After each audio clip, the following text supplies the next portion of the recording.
Durant 2 jours, ils sont une centaine à avoir défilé devant le jury pour montrer l'étendue de leur talent.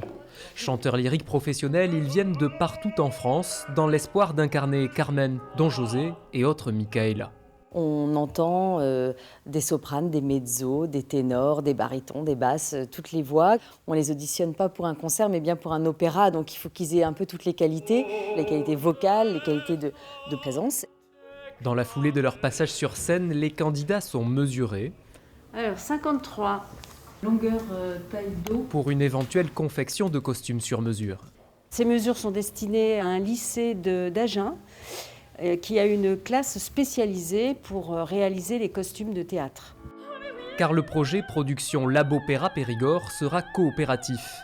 De nombreux jeunes y seront associés dans le but de démocratiser un art souvent considéré comme élitiste. L'idée, en fait, c'est de créer des opéras coopératifs avec la participation de lycéens, avec la participation d'étudiants dans la conception et la réalisation des éléments de mise en scène. Ça veut dire le décor, costumes, maquillage, coiffure.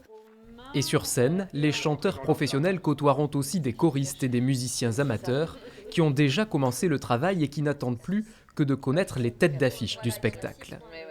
En fonction de la Carmen qu'on aura choisie, en fonction du Don José qu'on aura choisi, on va assortir notre casting pour qu'à la fin de la semaine, on puisse revenir vers les candidats qui, évidemment, attendent avec beaucoup d'impatience les réponses.